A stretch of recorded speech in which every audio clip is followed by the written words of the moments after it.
Hey everyone, Pushing a Bros is here, and today I decided to tackle one of the more obscure text command adventure games. I was considering reviewing the original King's Quest, as I have not done that yet, but then I figured, why not just put that off a couple more years and do something totally different? Then I remembered I never did play GoldRush, so I picked it up and it was all downhill from there. This game was released in 1988, developed by Ken and Doug McNeil, published by Sierra, and was one of the last games to use Sierra's AGI engine. First, the plot. The setting is New York and the year is 1848, right before the Gold Rush. Hence the title of the game, GoldRush. You play Gerard Wilson, a pretty average man who works for the Brooklyn newspaper, but he's tired of his humdrum life at the paper and wants to move to California after hearing rumors about the discovery of gold. Even though this game is mostly about the experience, it does have a slight story. Gerard's brother Jake was falsely accused of a crime and was banished from the town 11 years ago. Gerard wanted to join Jake, but was told it would be too dangerous. However, Jake promised to write if anything important happened, but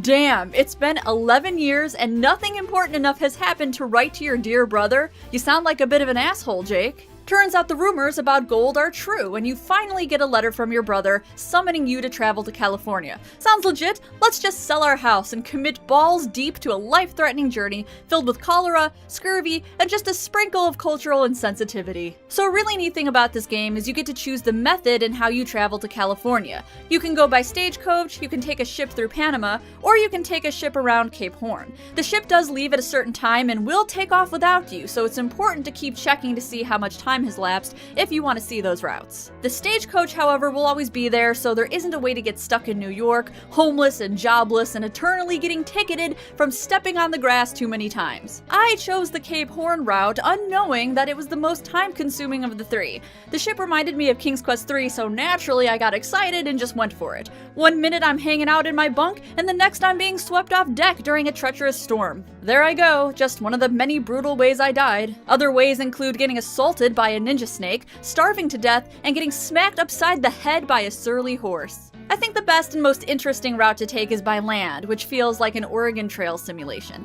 The text boxes are very comprehensive, and every now and then you stop and figure out a few puzzles along the way, and the game does try its very best to illustrate this expedition for you. I can tell a lot of research went into this, and it looks fantastic. Once you get to Sacramento, you need to follow a set of very cryptic hints left around by your brother to find his whereabouts. But first, we need gold. Lots and lots of gold. To get full points, you need to pan for gold 50 times. You don't find it on every command, so this took a bit of time. So I'm in my groove here, pressing F3, going from screen to screen, panning for my gold, and then I accidentally pan in some other dude's spot. Complete accident. I was just going with the flow, robotically getting my points and tally marking every time I found something and did not see him there.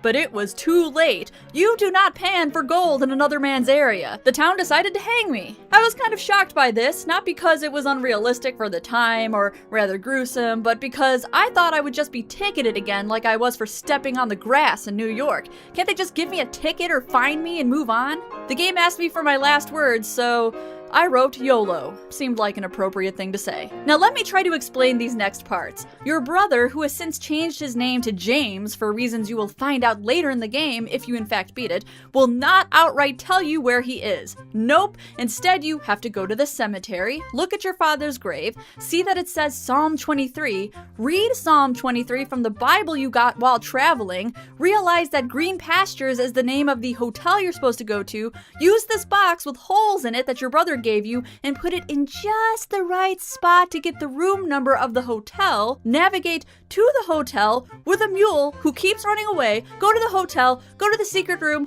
find a bird with a capsule on its leg, put your family photo in the capsule, then leave to find the mines.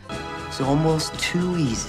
Where are the mines, you ask? They're hidden away underneath your brother's outhouse. Shit. And all of it culminates in a tedious death trap with rickety ladders, darkness, and a time limit. Oh, and did I mention we have to look for more gold? And real quick, before I forget, I just want to rant about this mule again because it was a pain in the ass to get and it kept running away at random. Get too close to a door, runs away. Get too close to a rock, runs away. Do nothing at all, runs away. Jeez, what a jackass. I don't even remember what I used this mule for. I tied it to a pole at some point during the game and who the fuck knows what happened to it after that. Alright, so let's start with the good things about GoldRush. The most obvious thing is probably the visuals. This is a gorgeous game with a lot of animations in each setting, characters to talk to, and personality. I was surprised when I found a review in Compute magazine that said these graphics were inferior to some of the other Sierra adventures from the time.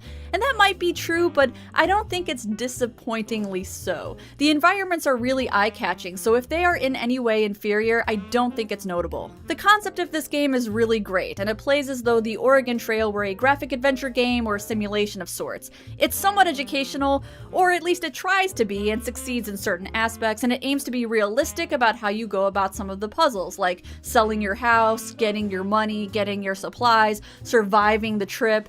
But you ever feel like a game is a little too realistic? I don't necessarily want this whole experience to be by the book when it comes to going out west to find gold. There's the risk of dying on your travels, just like there was when people actually traveled to California, like scurvy, cholera, sinking in a swamp, ants. Not the ants! Problem is, this game suffers from the good old trial by failure method of gameplay, and it's a little intense. I used to be rather fond of that kind of gameplay, but eventually grew really tired and frustrated with it. There's only so many times I can fall down a ladder before I call it quits here. The puzzles you start out with in New York are okay, they make sense, then they kind of lose structure in the second half of the game, and I have no idea how you would figure some of these out. This is definitely one of those games where the decisions you make early on can kill you much later in the narrative, which I don't have patience for these days. But I will say that GoldRush was meticulously put together and way more ambitious than other adventure games that came out around the same time.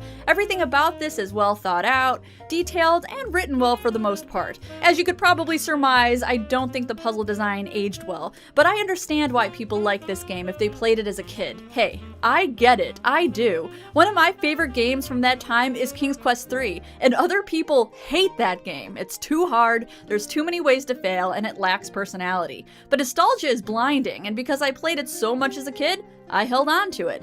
If I had played King's Quest III today, I would probably dislike it. For Christ's sake, half the game is just casting spells. Comparing GoldRush to some of the King's Quest games, I find it has way more going on. It actually has a more detailed story and tries very hard to make you feel like you're on this grand journey to find your brother and strike it rich. There's a lot of descriptive text that paint a picture of this experience you're having, and there's a lot of characters to talk to versus the first few King's Quests where you get a fairly simple plot, not many characters, then the rest is up to you. But these adventure games are absolutely products of their time. In 1989, GoldRush received positive reviews from several notable gaming magazines from the time, but I do not think that would happen if it were released today. It would be lambasted for being too complicated and, well, not fun, to be perfectly frank. There was a remake made in 2014 called GoldRush Anniversary, which was given some unsavory marks, and some of those were due to the decision to include the dead ends from the original, on top of complaints of voice acting and questionable user interface.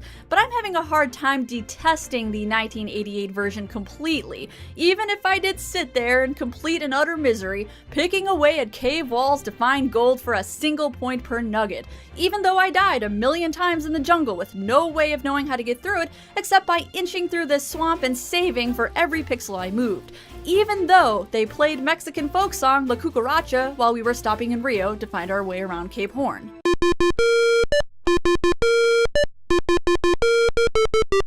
Ugh. There's just something endearing about this game as a whole, even though, admittedly, I can't say it was the most fun I've ever had. It kind of lures you in, though, beginning from this amazing box cover art and continuing with this cool introduction. It's really well done, really detailed, and somehow really monotonous and mildly boring. Intriguing, yet I kind of despised it. I'm kind of feeling my own fickleness here. You know what? I still recommend this game. Sure, why not? It's what I do, after all. I recommend really good games, and then somehow I recommend games I bemoan as well. It's just such an interesting title that I want other people to check it out. And the sadistic part of me wants you all to suffer as well. That's probably part of it. Maybe you can even beat my score. It would have been perfect had I not trampled the grass so many damn times. Anyway, enough of my endless prattle. Or should I say cattle? Endless cattle? Sorry, bad joke. GoldRush is available on Steam for about $6, so if you want to see what I would call a relatively forgotten adventure game from the text command era, then I support you. YOLO!